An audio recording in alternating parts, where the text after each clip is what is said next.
Hello, this is Dr. Goodin with Driven to Doctorate. Today I have on the show one of my own students that just graduated. She is now Dr. Ann Stressman. Hi Ann, how are you? I'm fine, thank you. Good.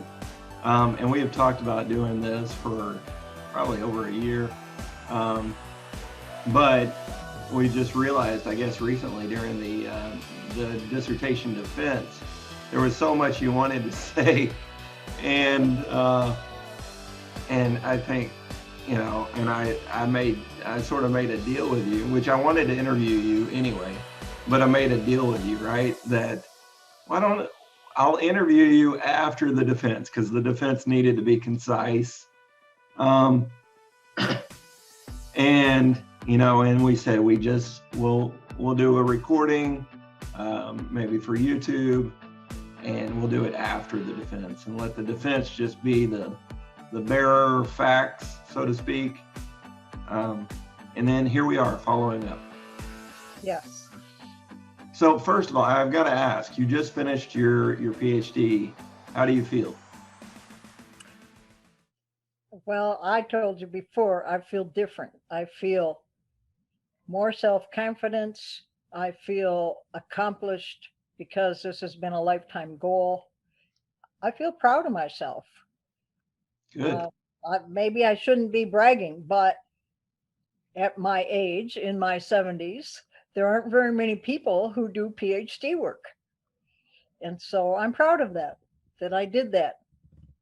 Do you want to share your age? 73. 73. Wow. And I sort of had I think you had told me your age before, but it's good to, I think, for the audience to realize, you know, and to really get a picture of that, like, okay. And so I think the first question that a lot of people would have, Dr. Stressman, is, and by the way, I'll share with everybody, I was your dissertation chair. You've been putting up with me for a while now, and I've been putting up with you, right? And we've made it work, and we got to the finish line. I think some people are going to ask, at age 73, why would you do this? Why would you try to earn a PhD at age 73? My own siblings asked me that a month ago. Mm-hmm. I guess the simplest answer is that it was on my bucket list, but that doesn't really tell it. I come from a family that values education. I'm also very competitive. Some of my children and some of my siblings have doctoral level educations. From the time I was a child, I wanted to be a doctor, quote unquote. And when I retired, I guess it just seemed like the natural thing to do. Finally, it's my turn. I've parented for 50 years. Now it's my turn. I've helped other kids through college. I've encouraged kids who came from families who never went to college. Now it's my turn. And so I just decided to do something for me. Right. I think, you know, I can use it. I am an author. I have published a book and some articles. I think my future articles and books will sell better if I have a PhD. So that's one reason, but it's not the major reason. I wanted to learn how to do research. I like to learn, and I like to teach. Okay. Well, I kind of had an idea for why you were doing it, but a lot of people would wonder, okay, why so much work later in life, you know, when instead of 30 or 40, when you can get more, you know, you have more time to benefit from the degree. I should add that if you are living on Social Security or any other low income, you can get a lot of help. So it's not as expensive as it would be when you're 30 or 40. Okay. Well, these are things I I think you figured this out over our time together. I don't really know the money side of things. If you ask me about the money, I'll say, ask your advisor. I just get a little check every now and then, and the rest of it the university takes, and I don't know.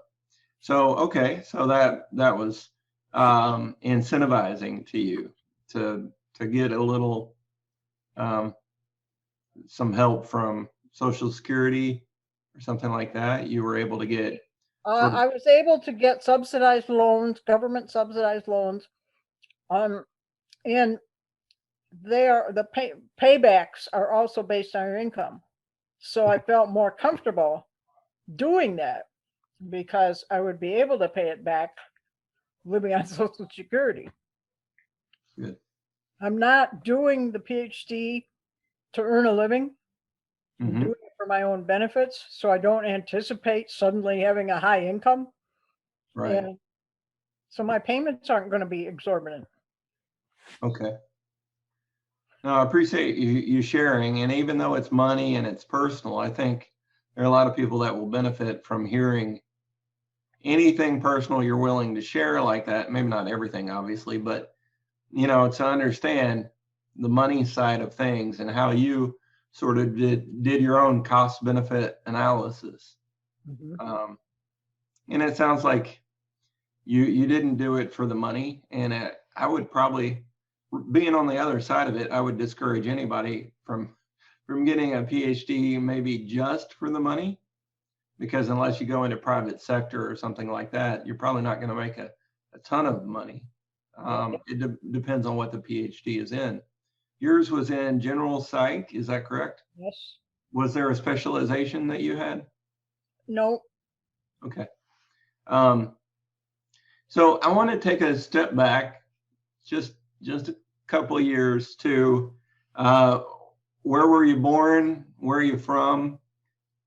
What's the origin of Dr. Ann Stressman? Ironically, my life has come full circle. I was born in Memphis. Okay. Right after World War II. I'm a baby boomer. My father was getting out of the Navy at the time, and I only lived in Memphis for 2 months. And then I spent basically the rest of my life in Michigan. My parents were both from Michigan, and in Michigan is where my heart is, I must admit. However, when I retired, uh, and my husband had a stroke, and we decided we needed to sell our farm because we couldn't manage it anymore, we began to look south for better weather. And because two of our children live in the South, we talked to them and we chose to move near Memphis. We live actually in Mississippi, but we're a suburb of Memphis. Right. And we live within a mile of our adopted daughter and her family. And we purchased a very small farm, just 5 acres, and our children are going to build their house here. And we have been in the Memphis area now for 5 years. And so we're getting used to it. But the transition was difficult. Um, I think it's interesting that we chose to live near an adopted child because my husband has 5 birth children or 4 birth children and a stepchild. I have 5 birth children and we have 5 adopted children. And of all those children, we chose to live near one of the adopted ones. And we have since become close to her, very, very close to her and her family. So that's good. We've talked a lot about technology in recent weeks. I want to ask you something technology related, and then we'll come back. I'm sorry. But do you have your computer sitting on a flat surface? No, I don't. It's on my lap. I know I'm moving. I can go move to a table. Are you it seemed like you were having to hold it. I was concerned. Yeah, it was on my lap. Let me go set it on a table. Yeah, get it somewhere stable that you don't have to balance it.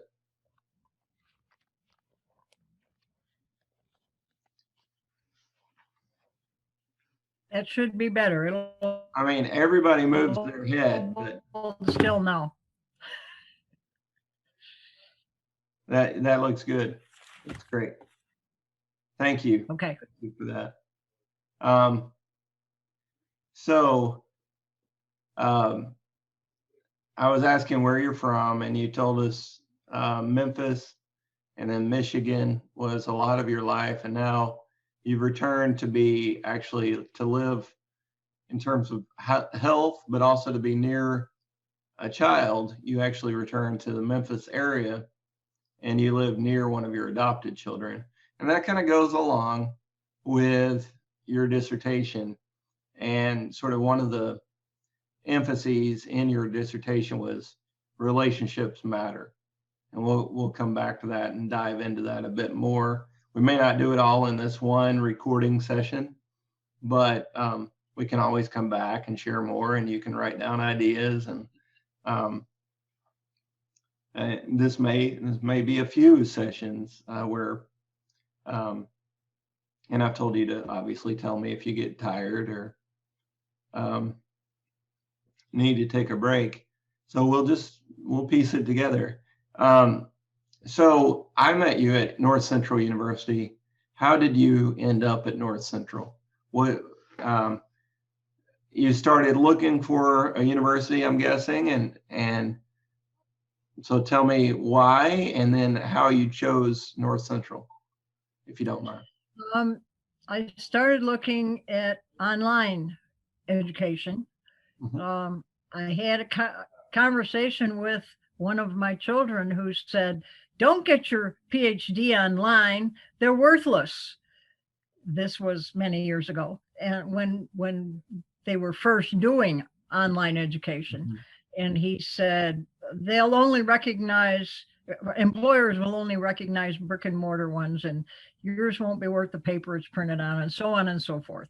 And so I was hesitant, and I put it off for a while, and then I went back to it, and I just thought it would be so much more convenient, so much easier to, and I lived out in the country. Mhm. So any place that I would go would be a distance. When I got my master's, I was so far away from the university that I actually had to rent a room and spend 3 nights a week at that school. And so I wanted to do online. So anyway, I hadn't looked very far when I came to North Central, and I will tell you that it was the recruiter that pulled me in right then and there.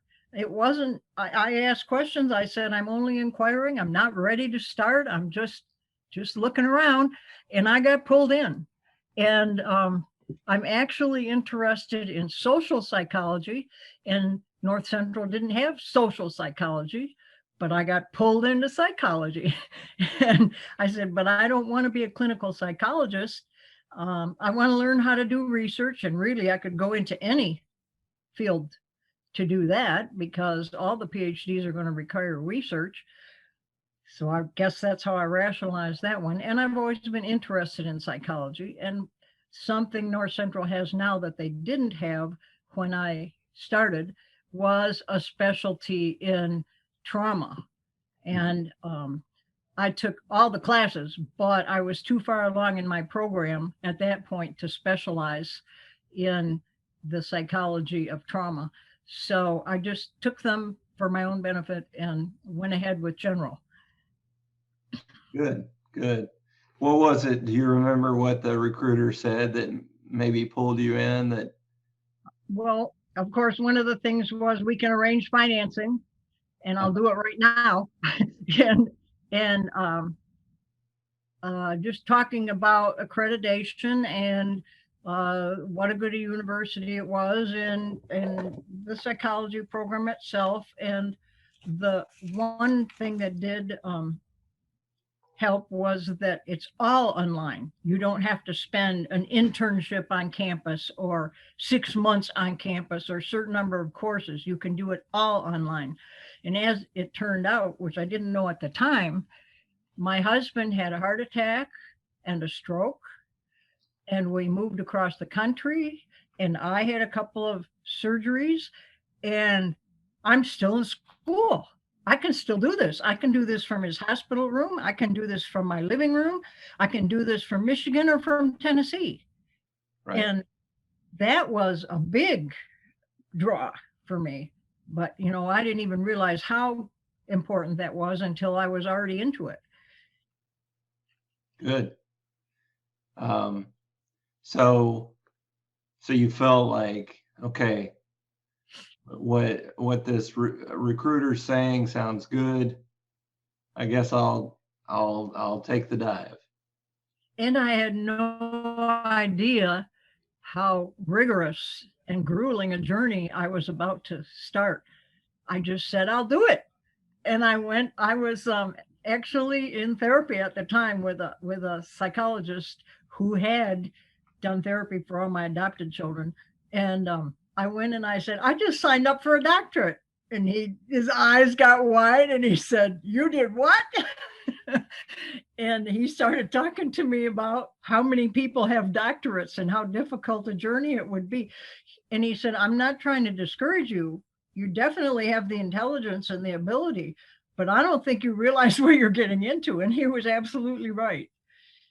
Right. It's, let's see, what was the word you used earlier to describe yourself? It wasn't stubborn, but stubborn is a word I think of in a good way when it comes to you. I'm sorry, that's probably not the best descriptor that everybody wants, but it's really you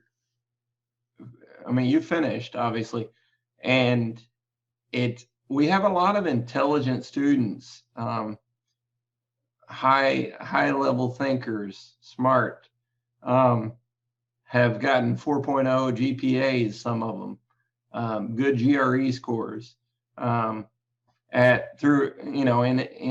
all sorts of universities. But we tell students, and I think you can probably see now, can you see now why that's not necessarily enough to have all those things? It takes that stubbornness or grit, determination, resilience. These are the words that, you got to have the cognitive abilities. You've got to be smart enough to a certain threshold. But after that, it's like, are you willing to put in the time and effort and work? And when things go wrong or don't seem easy or great, or they seem horrible and difficult, are you willing to keep pushing? That's one thing I noticed about you, was you were. I'm not a quitter. You're not a quitter. And so you dove in. What did I know you got your husband was probably on this journey with you. What did your husband say? Well, he didn't know either. And so I said, I want to go back to school, but I think I might need some help from you. And the children are grown and gone. And I'm wondering, would you be willing to take over cooking and dishes so that I'll have time to do homework? And he said, yes.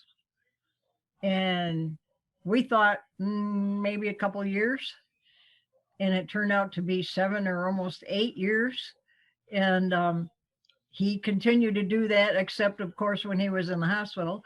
Right. But he continued with his commitment also, and added laundry to the list, and never complained, never resented that I was doing it, or if he did, he didn't tell me.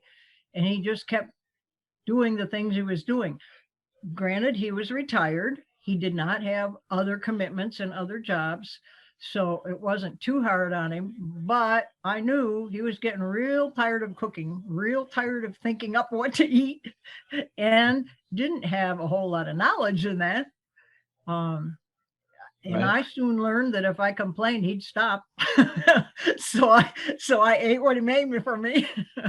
Has he improved? Has he become a better cook over the years? Yes. Yeah. It's not just mac and cheese every night. No, yes, he has more variety, and he was willing to take suggestions, but he's not willing to follow recipes. Okay. All right. We gotta have rules, gotta have boundaries. Um, he sounds creative. He likes to use his creative space in cooking.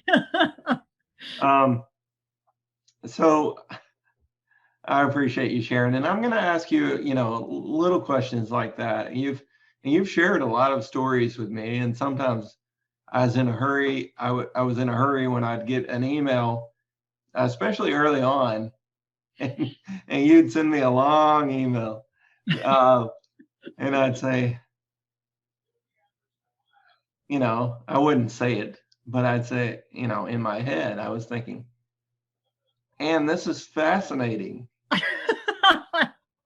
But but I don't want to hear it now. but there's only so much information I can take in each day, and so much time in the day, of course. And I stay pretty busy, as you know. In fact, I was up grading papers until 4 a.m. this morning, in which I do that every Sunday night, Monday morning. Or Sunday afternoon to Monday morning. Spend about 12 hours reviewing papers. And I'll ask you about that. I'll come back to that, and how that was for you, because hopefully one thing I'll get out of this is a little bit of reflection on me. I don't want to make this video, this series, about me, but we can talk about the process and how it worked for you, how it worked for me. And I think it can improve things. I can maybe learn some things that might help me to improve, but also to improve and help people understand things they might want to know, as those who follow in your footsteps, so to speak, who are thinking about doing this or who are just getting started. And that reminds me, we have made a list of things to talk about. I want to talk about the commons eventually as well, because you really used our North Central's online sort of dialogue space. Before I do that, I wanted to, I think, next let's go back, not to Memphis, not to you being born, but tell me what you think is relevant from your history that, of course, your dissertation was about adoption. So tell me sort of how your life sort of evolved or emerged to include adoption. You can give me a little bit more backstory if you want. My parents were well educated. My father was a doctor. My mother was a master's level teacher. And I came from a very large family. I'm the oldest of 7. And that's probably where I got my competitiveness.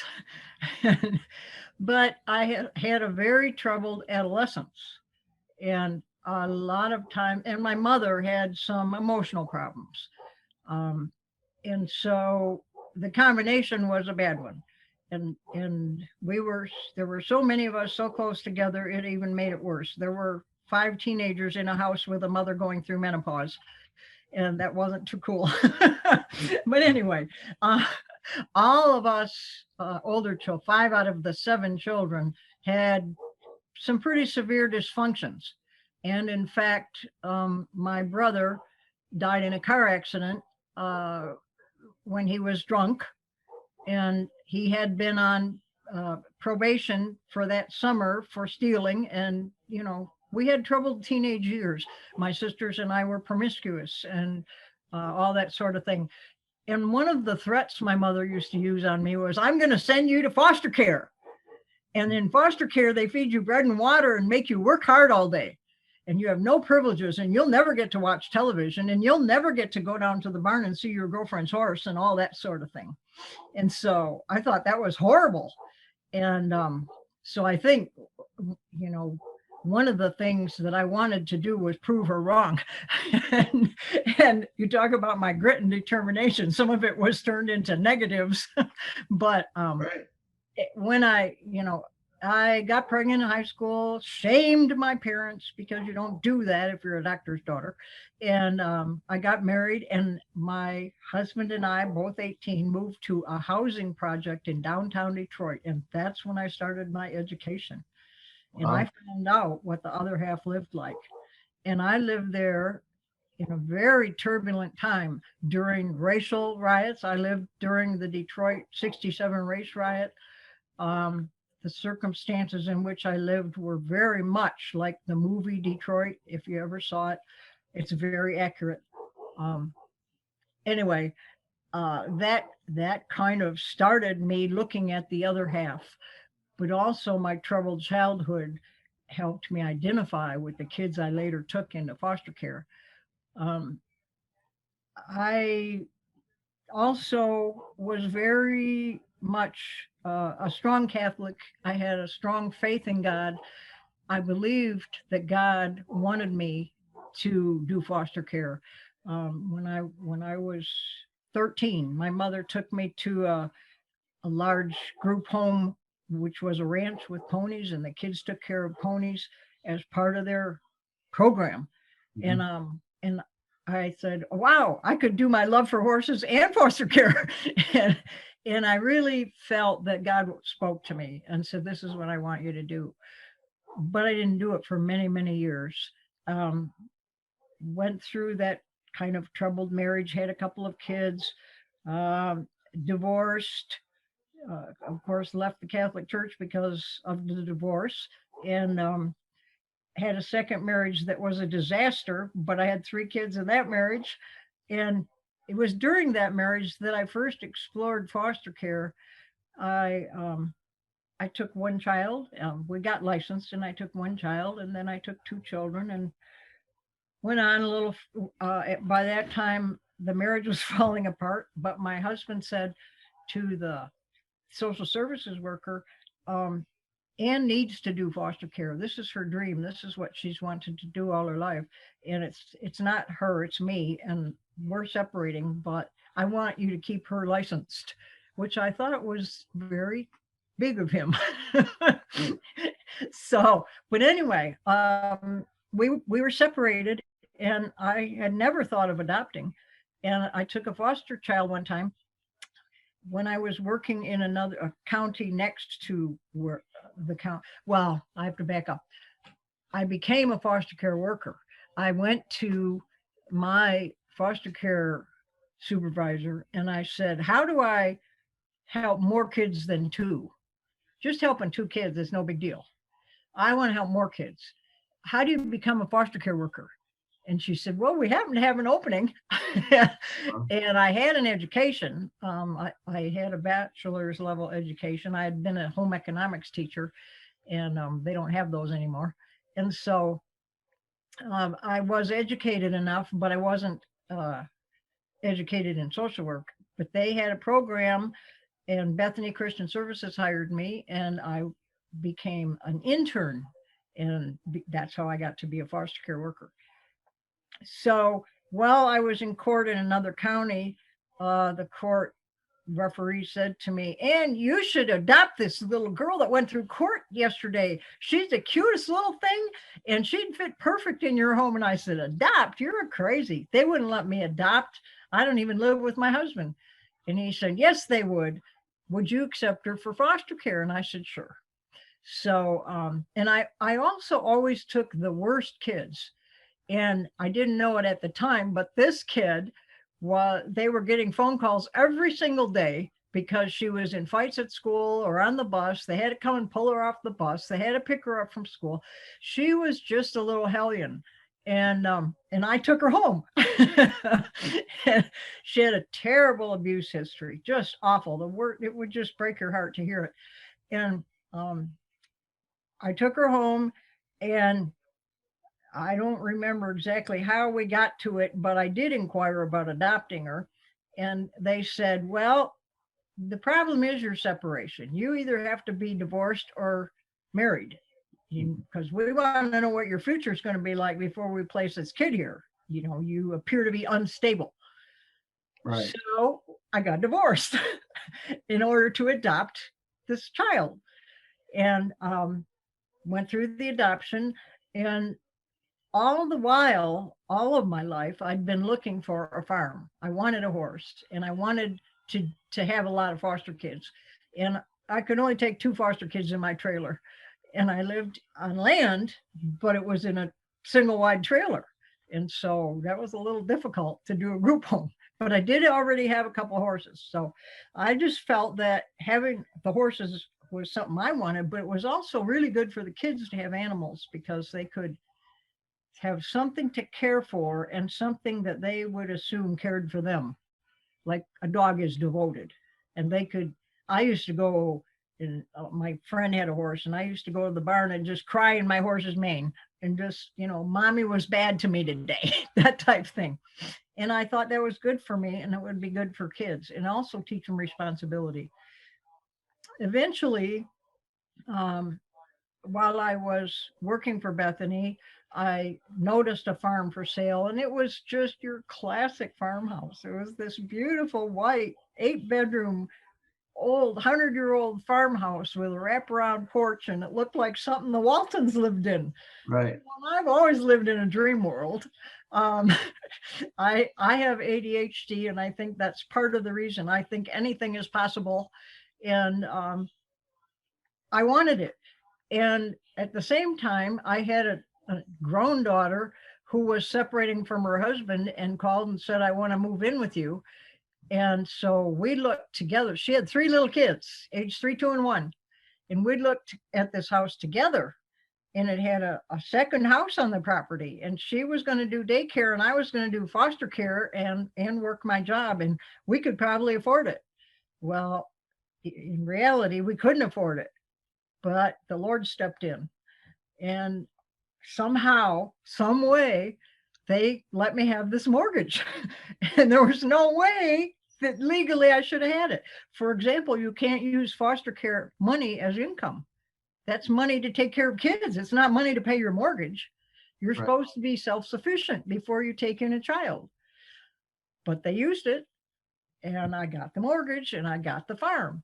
And from then on, it was one thing after another. I took more and more kids. However, my daughter went back to her husband.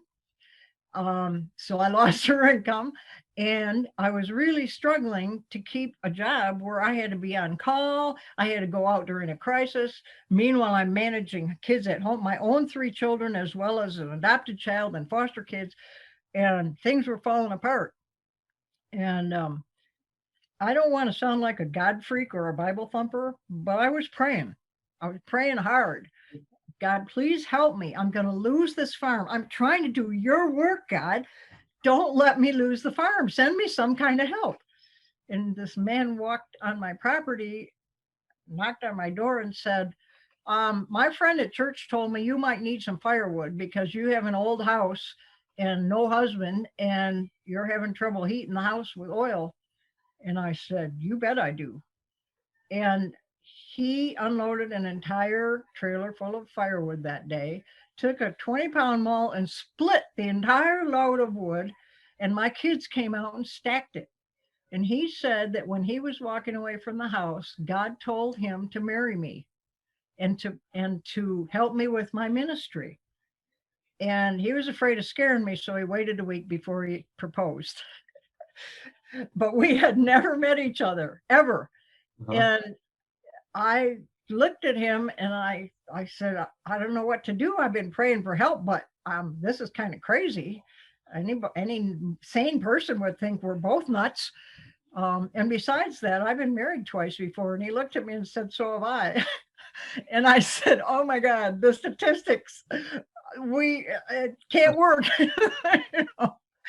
And so I just thought for a minute, and I said, would you be willing to talk to my therapist or my kid's therapist and see if we're crazy?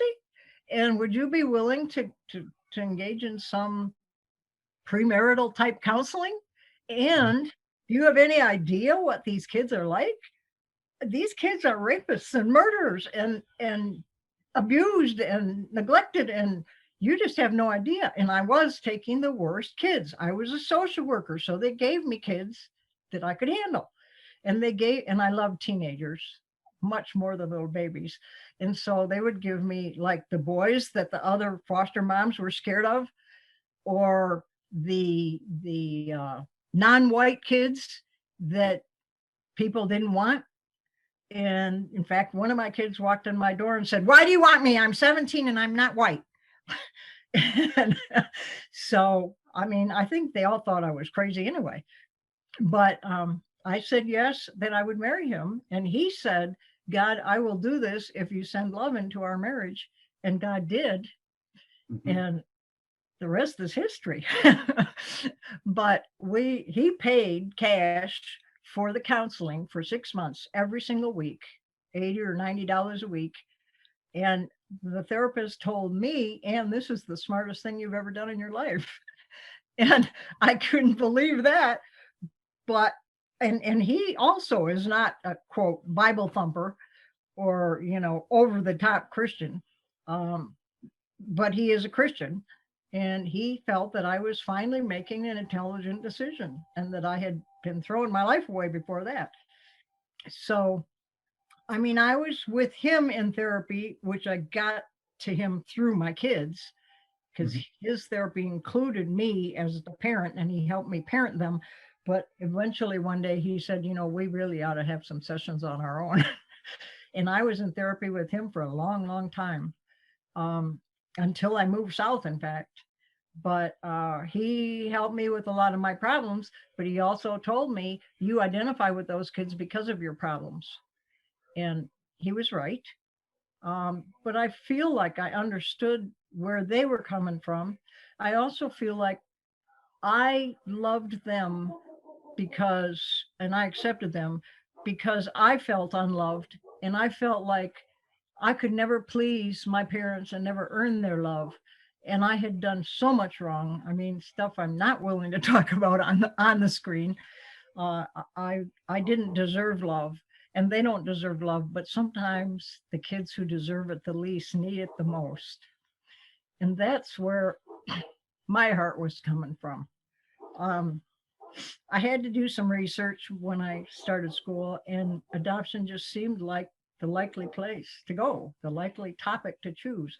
I had written a book because I had so many stories, and people used to say, "And you have so many stories, you should write a book." And so I did. And I included some stories, but I also include how I did it. How do you parent these tough kids? How do you set up a structure that they can live with? How do you relate to them? And so I did publish the book, and I figured a PhD would help me publish more books. But I made quite a bit of income from that book in the first couple of years it was out. It was a fledgling company, which is now a worldwide company that has diversified and divided. And I think that Dr. Payne would still publish another book of mine, but I also did some presentations through that company and trained foster parents. And I got so immersed in the culture that it was my life. I was training all over the world. I was writing. I was parenting. I took many foster kids. I got well known in the county. I ran that group home. I retired from my job at Bethany, and I ran that group home for 20 years. And it was my life. And then one day I got very sick, and they told me I was going to die. And they told me to say goodbye to the children. And they shipped me off to the city, to the big hospital. and and my doctor, after that incident, which lasted for weeks, my doctor said, "You can't foster anymore." And I was living in a small town, and he wrote a letter to the judge and knew the judge and said, "I don't want her fostering anymore. The stress will make her sick again." It didn't make her sick, but it exacerbated Right. what was going on. And my husband said, "It's okay. We have two adopted children, and we need to parent them, and we need to raise them. And it's okay." And that's how I got out of foster care. And I got to tell you, that was one of the biggest losses in my entire life. Um, I kept saying, "Is there life after fostering?" And I the answer was always no, there isn't. And that's one of the things that led me to seek more education, because I didn't have anything to do, quote unquote, even though I had the farm and the kids and all that stuff, but I didn't have my job and I didn't have my ministry and the thing that I loved and that was my life. Um, and and when I walked out of the hospital, my surgeon saw me. He was coming in and he shook my hand and he said, "Young lady, I don't know why God saved you, but I think you better spend some time finding out and asking him where you're supposed to go from here, because we never thought you were going to walk out of this store."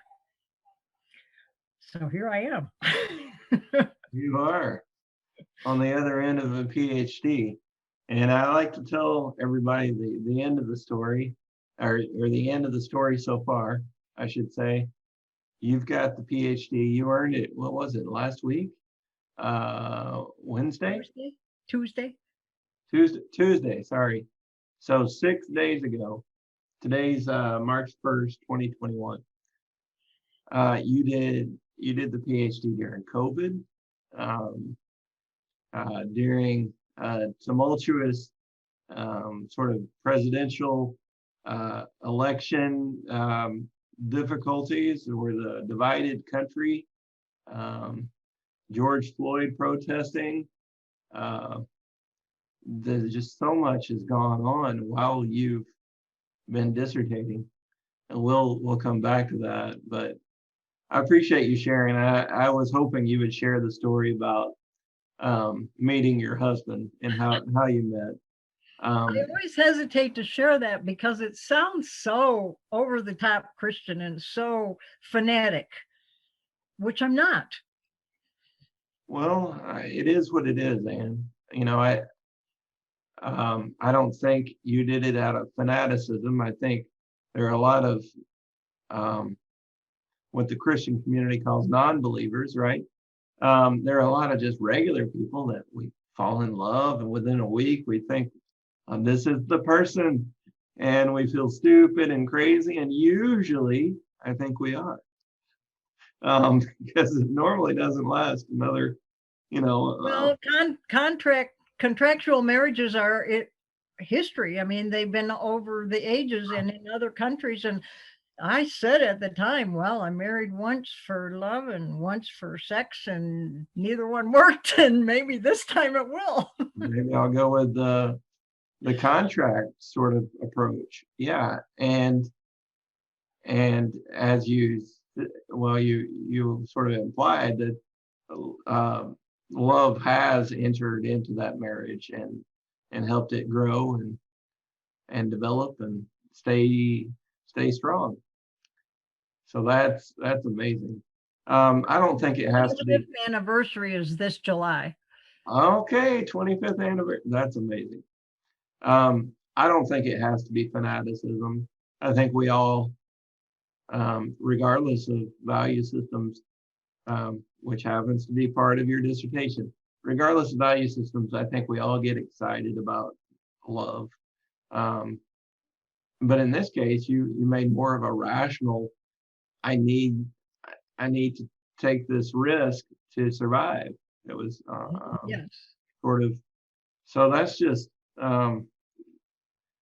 we don't have to figure it out. We can, I think you would probably say, just trust God, and other people would say, well, I'm glad that worked out. So you've told us a little about your history with adoption. In maybe a later episode, I might ask, what are some of the tips and tricks and the way you perceive things? But I want to keep moving and get into the dissertation.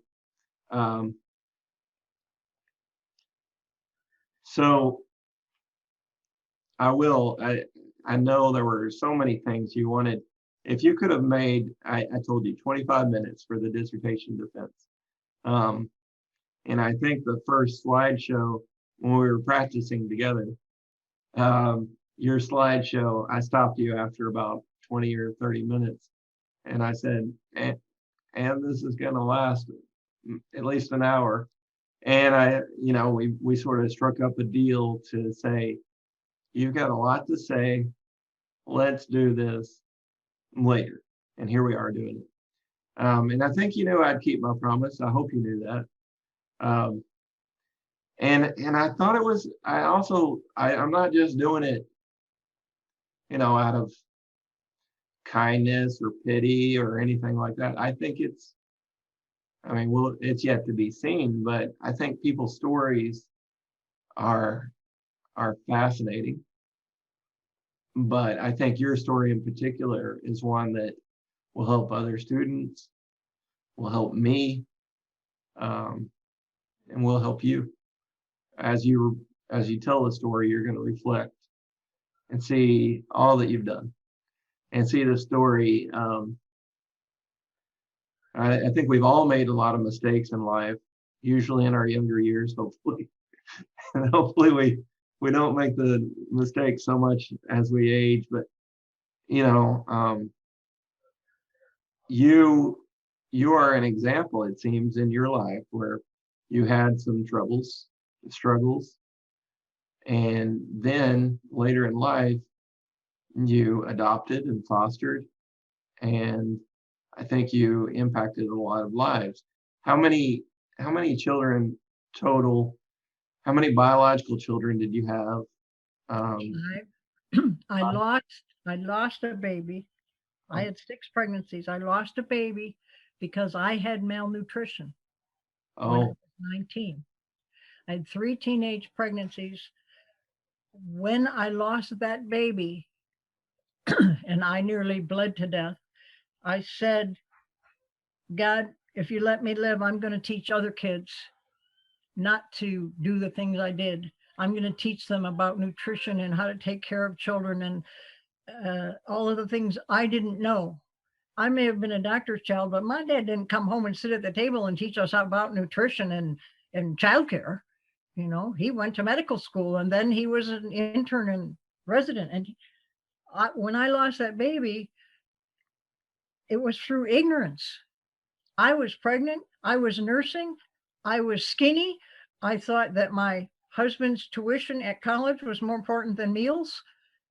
And I almost died because of it. And I wasn't going to let that happen to other kids. And so that was part of taking those kids who had no life skills and teaching them. And that was, as you'll see later, that was part of my program, is teaching them life skills. okay. So tell me, Five live births. 5 live births, 1 you lost. Um, a 6th is what I mean that you lost. And then how many adoptions? I've adopted 5. One of those children was the child of my adopted child. In other words, we adopted a grandchild. Okay. And she now is one of the ones that's about to move in with me. She lives with her mom. She has her own baby. And we are all very close. And I consider myself blessed because oftentimes if you adopt a grandchild, you don't get along with the mother anymore. You don't get along with your own child. There's bitter feelings, but that didn't happen. All of us are close, and that's wonderful because now I have a great granddaughter that's close to me. And do you know how many children you've fostered through I the years? do. I kept files on them, and I counted 105. So 105 children went through my home in 20 years. 5 I adopted. And I can't claim to have raised them because most of them came as teenagers. I only got 1 child who was a 6-year-old, and all the rest were teenagers. And her mother didn't come to us till she was 17. So I certainly didn't raise her, but that's how many kids I fostered. Wow. Okay. So tell me how you, let's see what I want to ask. You took the coursework at North Central to for the doctoral program. And you finished the coursework. At some point, you found out you'd be paired up with a guy named Dr. Goodin. And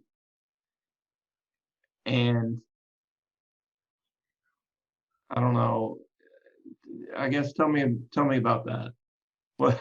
I don't know if you remember, but I was mad because I was told that I could choose my chair, Oh, okay. or at least that I would have input. Not that, they would accept it for automatically, but that I could have input. And one of my professors was a protective services worker in his prior life. And we got along really well. And I wanted him. And he said, well, they won't let me be your chair because I'm not full time, but I can be your subject matter expert and on your committee. And I said, okay, cool. And we had that agreement. And all of a sudden, I have you, and I didn't know that you were going to be my chair. I guess I didn't understand exactly how the process worked. And you got assigned to me, and I don't know how you felt about it, but when the first time we talked, I was mad. And you said, well, if you want, you can refuse. You don't have to keep me. And I said, no, it's okay. I'll do it. But I was not happy. I'll do it, but I don't like it. Yeah. No, I don't remember. I think, if we're going back to speaking about God, God may have removed that memory, or softened it. I remember there was some struggle a little bit. And what I remember is, I'm not even sure you said it out loud, but there's a dynamic where it gets kind of awkward if you're, sometimes, and we can get into this a bit more, but if you're, you've, as the dissertation chair, I was a little, just a few years younger than you, and that can be an awkward dynamic. And you've got to be able to trust your chair and feel that they're competent to do the work.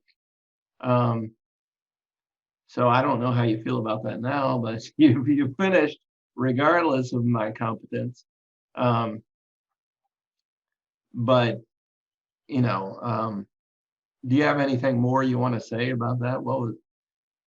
How did you come to peace? It wasn't that I didn't trust you. I think, my initial negativity had to do with, wait a minute, you said I could choose and now you're not letting me. It didn't have anything to do with you, but I struggled more with the social dynamic. I wanted to call you Joel. I looked at you as equal with one of my kids. I do trust my kids. I do go to them for advice. They're very, very intelligent, way more than I am. And so it had nothing to do with that. But I struggled with, hey, I'm old enough to be your mother and you're telling me what to do. And that's okay. But still, I'm old enough to be your mother. I couldn't get past that. And it was hard for me to have to be formal with you. I'm not a formal person. Right. And I also have always struggled with the formality in institutions, whether they're businesses, hospitals, schools, whatever. I want us to be friends. I don't want to have to call you doctor. Right. And that's understandable. I think I've generally felt the same way in life, and it's come back to bite me, honestly, to when I didn't have good boundaries with my own dissertation chair. Those fluid boundaries or flexible boundaries came back to really result in some power dynamic struggles and eventually some unprofessional behavior on the part of some faculty. And that's not the reason why I did. I asked you to call me doctor because I earned the title. And that was awkward for you, I know. but that's sort of one way that we sort of set up the dynamic of sort of who is the mentor and who is the mentee. And I really don't have a problem with being called Joel. In fact, I want you to call me Joel from now on, and I'm going to probably call you Dr. Stressman just to, Reverse it. Well, um, to hear that Dr. Stressman thing, but I don't feel like you need to do it. well, I think it's good to emphasize because for such a long time after the PhD, you're sort of, you pinch yourself a little bit sometimes. You say, is it really over? Is this a trick? Is this a dream? Are you sure I don't have something due on Sunday? That sort of thing where, and then you feel there's a lot, what we call imposter phenomenon, where you feel like, well, if I got it, I must have tricked them. I must have tricked them into giving me this degree. Now they're going to ask me questions. I'll be supposed to know the answer, and I won't. And the truth is, I don't know all the answers either. And so imposter phenomenon is easy to get into, and you don't know all the answers, and you never will. But it's sort of, and I think what I'd say about that, just to take a brief segue, is so being a PhD is not knowing everything, not even knowing everything in your field or specialty, but it's having a set of critical thinking skills, and it's also what you've earned. It's evidence of the hard work you've done. And you've done a lot of hard work, Ann. You know this, right? Yeah. The thing is, I didn't think the coursework was hard at all. I thought the dissertation was hard. Right. So, I mean, I'd love to take more courses. I really love to learn. Many times during the dissertation, I didn't feel like I was learning. Mm-hmm. It's a much different process. Mm-hmm.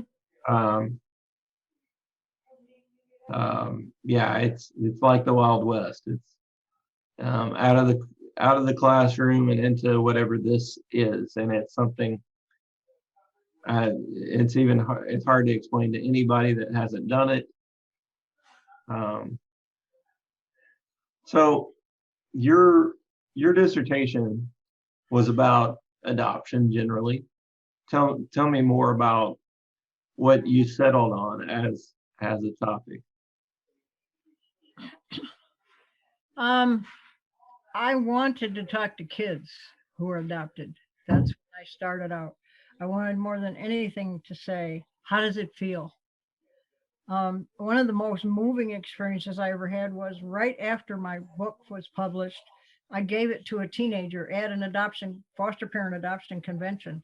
The teenager read it in one night. She was pulled in. She came to me the next morning with tears and said, "You understand how it feels. Nobody understands how it feels." That was a very moving experience for me. I wanted to talk to more teenagers and I wanted to write about how it feels. But I was told, no, you're not talking to kids. You can't do that ethically. And Right. it's just not appropriate for the first time you do a study. And it's not appropriate for a dissertation. And you can't do that. And on and on and on. And so I got sent, I moved over to saying, okay, I'll talk to adoptive parents. But I wanted to know what it was like. I already know a lot of adoptions fail. Mm-hmm. I was an adoption worker. I was a foster care worker. I know why kids are thrown out of houses. I know why the parents are mad. But I went ahead and I did that. I also had observed that at every convention I went to, either to learn or to teach, they opened with prayer. Every parent I talked to talked about God. belong to a church. So faith was something I wanted to look at in my research. Does faith make this work? I saw some dilemmas for me in my foster care work. I would be supervising a group home, and the foster parents would make the kids go to church, would make them pray, and that's illegal. And how can you do that? Well, this is Bethany Christian Services. We know if we're going to get licensed by a Christian agency, we're probably going to have Christian parents and so on and so forth. And they just ignored it. But I saw everywhere. I saw, when you've got 3,000 parents at a convention and the keynote speaker is a preacher, there's something going on here. And they're all interested and they're all praising God. And so I wanted to explore that, but I didn't want it to be the only issue. I wanted to know, how come this parent doesn't throw the kid out? How come that parent fostered for 20 years and this one's quit after 6 months? How come some people won't take foster kids at all? How come a lady that I do know now from a blog has 15 kids in her home and she's my age? She has 15 teenagers that she homeschools and parents and adopts. How does she do it when somebody half our age can't tolerate one? And you don't do that by quantitative research. Quantitative research says, well, between 5 and 50% of adoptions fail. And my obvious answer is why? Right.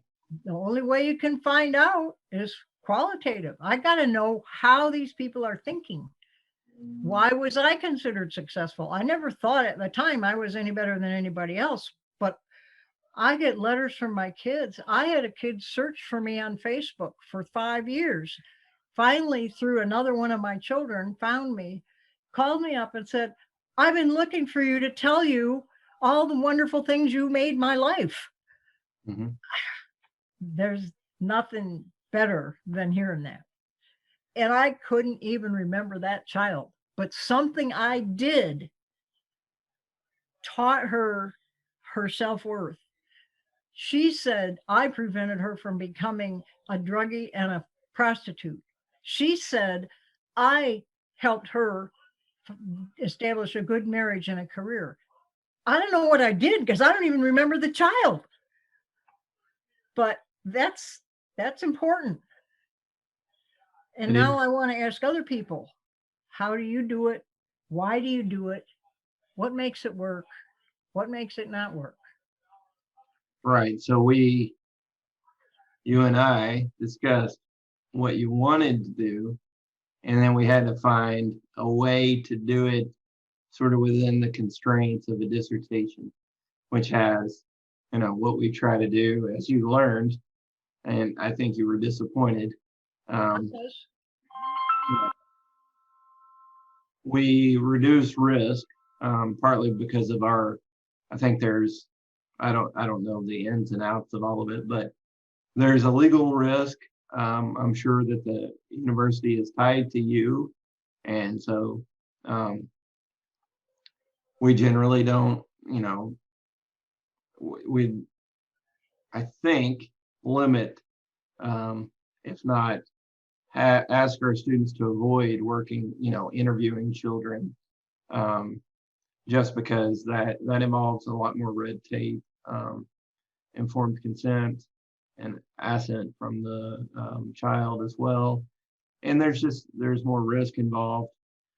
You did want to do a qualitative study, and I felt that was probably a good idea because you wanted to understand why these adoptions are failing. And then I remember, I think, correct me if I'm wrong, you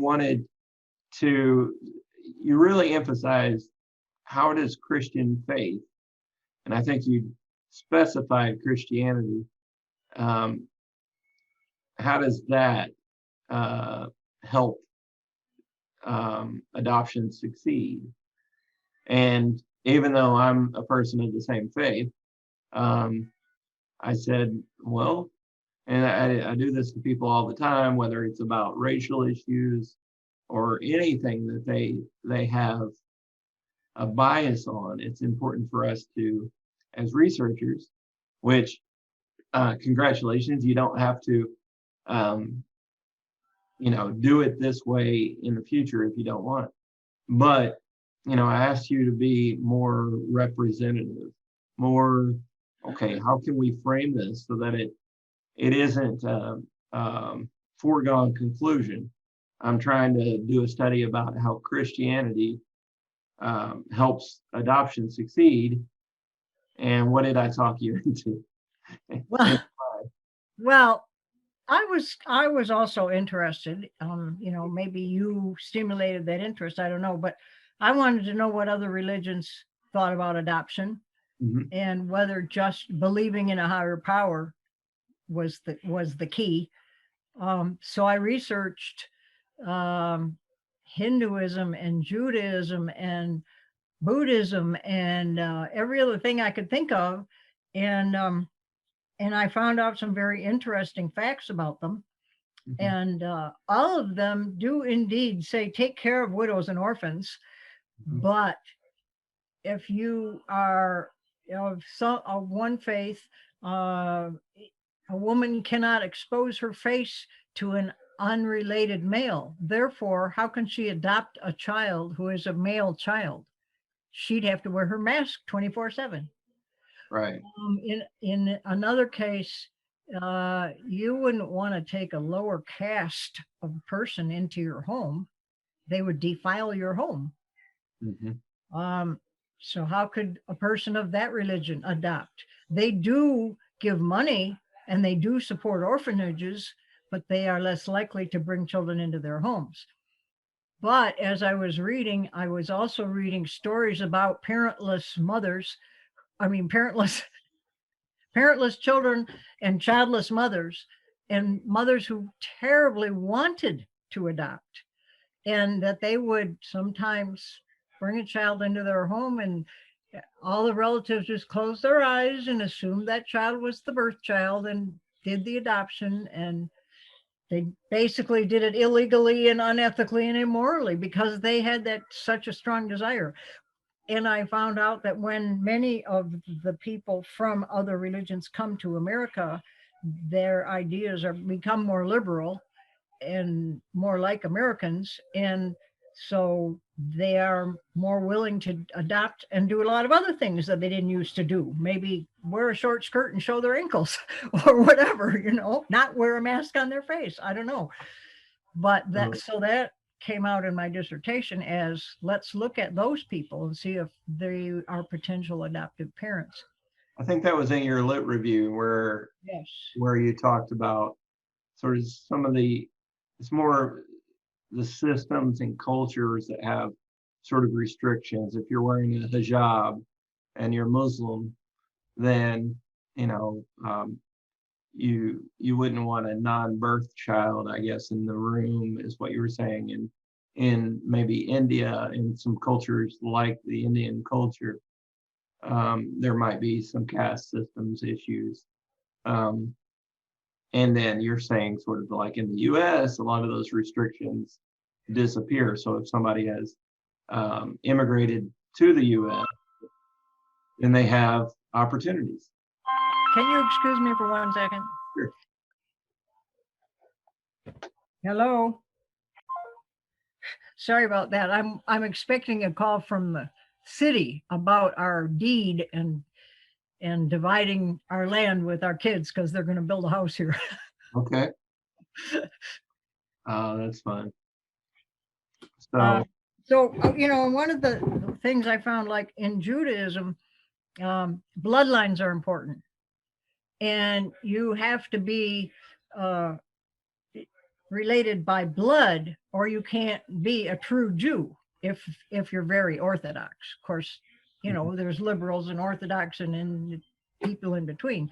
But those are some of the things I discovered about why maybe somebody wouldn't adopt.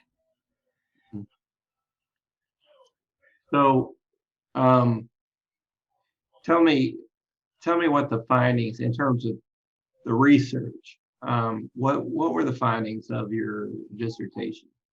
What were the interesting sort of research related things? One of the things that was interesting was that my group of parents uh, had what I call 100% success rate, which is unheard of in any kind of adoption. The reason I say that is because they had a different paradigm for viewing success. Their focus was the importance of relationships, and even a parent who legally terminated her child's adoption and did so because she couldn't provide the services he needed, and the state could, she still has a relationship with that child, and his brother has the relationship also. She adopted his brother, and it's still part of her family. Mhm. So she considers it a success, even though it's not legally a success. Um, all of the parents felt like the relationship was way more important than the piece of paper. Mhm. That was one finding. Another finding was um, the birth children in the family and other adoption children all were supportive of the adoptions and maintained relationships with their siblings. And um, one cause of concern for adoption agencies is that these kids have a lot of losses, and so if an adoptive parent dies, they have another loss, and that's terrible, and it cuts them off from the family and all that. Well, if the siblings are connected and are maintaining their relationships, the loss of a parent is not the end of the world. And so I think they should um, allow older parents to adopt, especially if they're adopting older kids, like a 16, 17, or 18-year-old. Um, my husband and I could adopt a child that age, and my children would embrace them and take them into the family. And yeah, someday we're going to die. But meanwhile, we've given that kid a base and a relationship with somebody who's going to help him as he becomes an adult.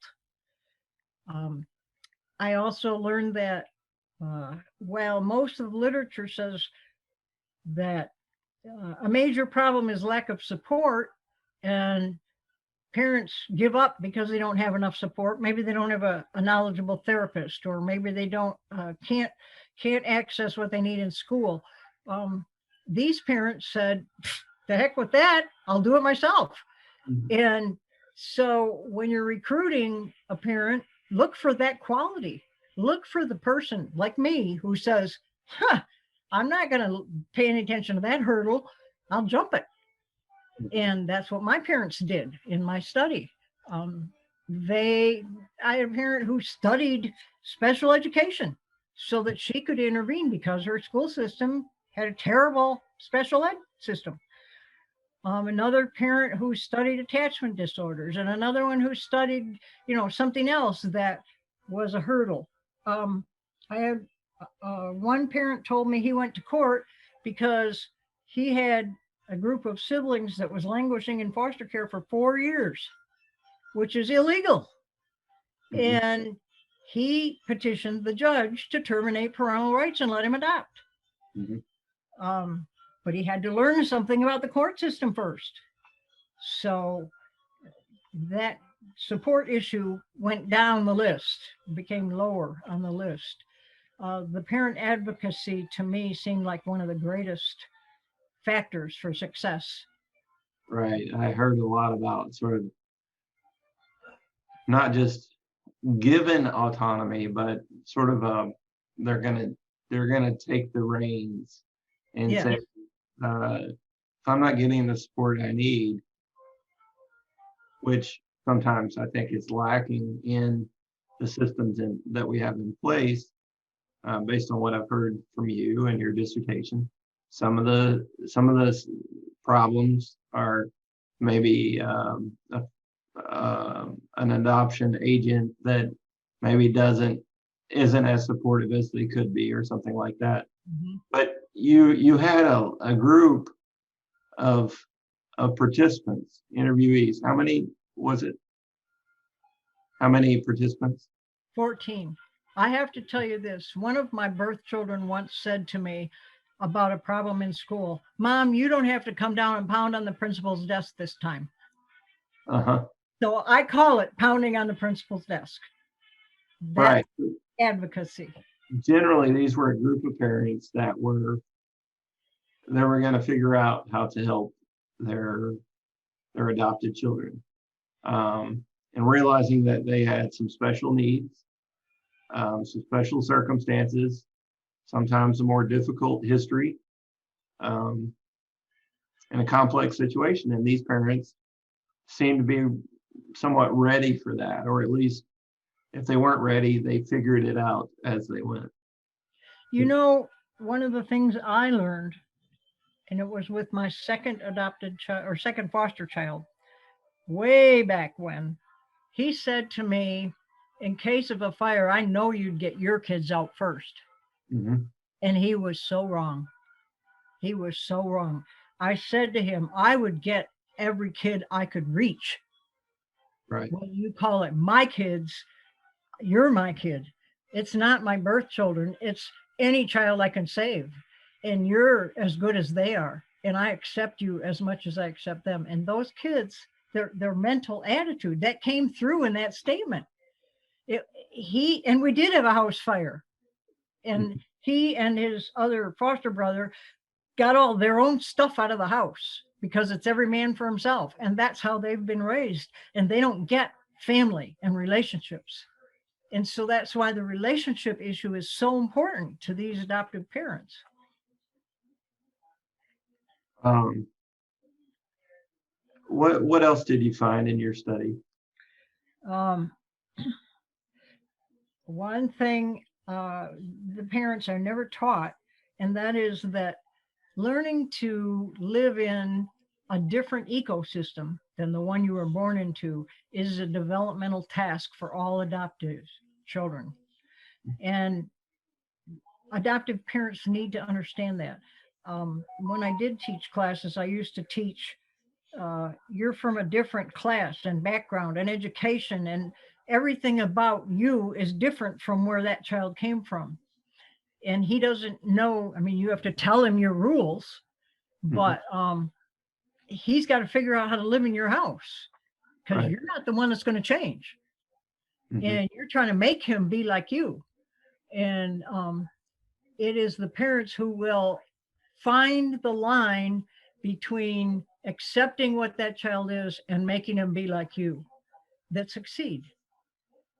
And when one of the older kids said to me one time, I was talking to him about proper English, and he was going on a job interview, and he said, "Why are you trying to make me be like you?" And I said, "John, I'm not trying to make you be like me. I'm trying to teach you how to talk to your homies as opposed to how to talk to the guy that's going to interview you and how you're going to get that job. And there's a difference. And you don't have to be like me at all.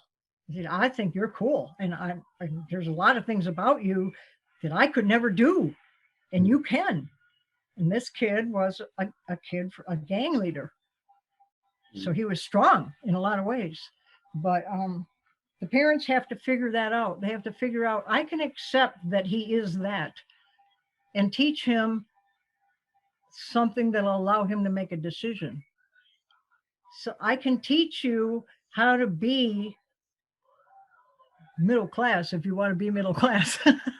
I guess I can teach you how to behave in church and how it's different from how you behave on the street. And you can do both. And you can make a choice. And I can teach you how to resolve a conflict by pounding on the principal's desk or by punching him in the nose. And you have to make a choice. So they have to learn the differences. They have to learn how to live in your world if it's going to be successful. And you as an adoptive parent have to learn, okay, how far do I push? What do I offer? What do I insist on? And what do I just accept and love? There was something, and I think we'll probably bring this to a close here in just a minute, a few minutes. But just to sort of wrap up the study, and we can always touch on it, bring it back up.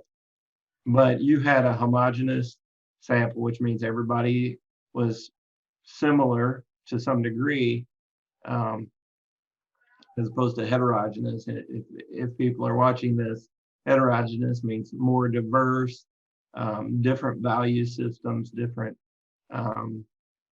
bringing different histories and experiences to the table. Your sample was largely, where I think, mostly white. Mostly, I had two African Americans, Mm-hmm. 3 African Americans. Two of them were well educated. I mean, like doctoral level educated. Mm-hmm.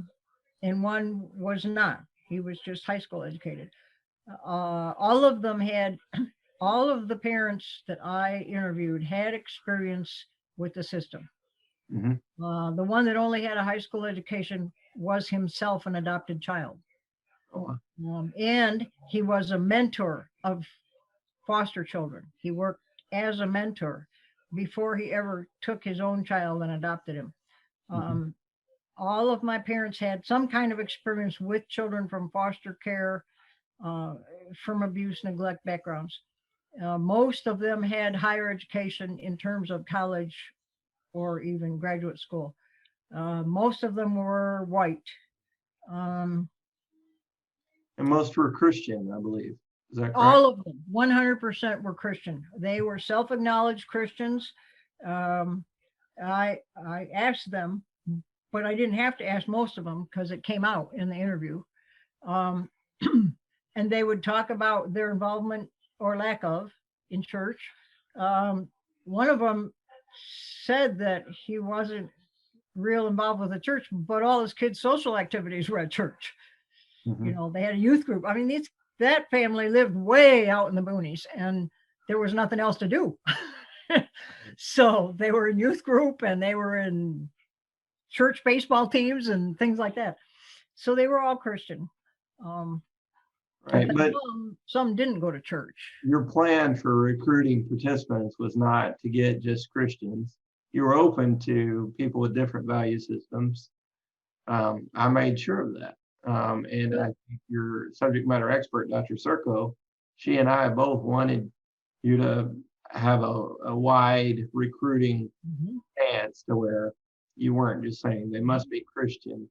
And you didn't, even though you didn't say that, you used a snowball sampling, purposive sampling, that where the people that the recruits that you got told you about other people, and it just turned out that everybody that you ended up interviewing was of Christian faith. Is that Yeah, that's what happened. And I think that and the education issue came from who I asked to recruit for me.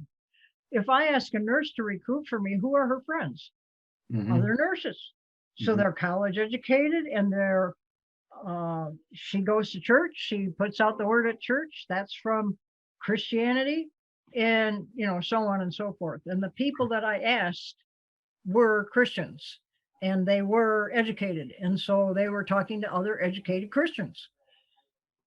So one thing that I want to continue with, and then obviously I want to follow up and reflect on more how it was for you, Dr. Ann Stressman, dissertating. But to sort of wrap up,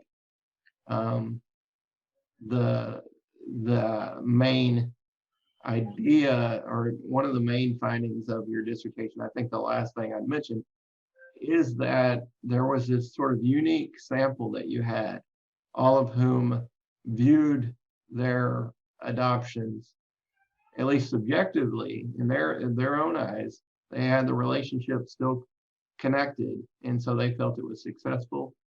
They were unique in other ways. They were all people of Christian faith, and they all seemed to have more of a middle to higher socioeconomic status, which, of course, and we can get into this, which might have afforded them the ability to be more autonomous, Yeah, to yeah, look into the absolutely. books, and to Absolutely. have the education to build on to be able to do that. So a Yeah. different sample in a different study with less education, less resources, might not have been able to do all that your sample was able to do, but it's still fascinating to realize, okay, this type of people are sort of their lives are built in such a way as to maybe be good vehicles for successful adoptions. Hmm. And so I thought that was one of your biggest findings. Hmm. So I want you to, and we'll meet again if you want. Would you like that? Hmm. Okay. We'll meet again and we'll do a follow-up. And I want you to think of anything you sort of want to share. Just Okay. take a note of it. We can talk beforehand. Okay. But we'll give it some rest. Today is a long recording, but I appreciate you sharing with me. I want you to be able to tell the story of your dissertation, but also the story of your life, obviously, and also to share this topic of adoption and what it takes to succeed. So I have sort of those goals in my head. Um, I don't know all the goals in your head, but this is sort of a conversation I view as just a conversation. We're starting, we're going to see where it goes. Um, and I appreciate you sharing this time with me and sort of following up on what is no longer a professional, hierarchical relationship. We're both doctors now, and you're sharing from the other side. Just finished a week ago, looking back at all of it and sort of taking it Well, all. I appreciate that you're interested. I do want to tell my story, and I thank you for letting me do it. And I Well, want to tell you I'm in battery saver mode, so it might cut okay. off. So we'll wrap things up. This has been Driven to Doctorate with guest Dr. Ann Stressman, my student, and hosted by me, Dr. Joel B. Goodin. Please like, share, and subscribe.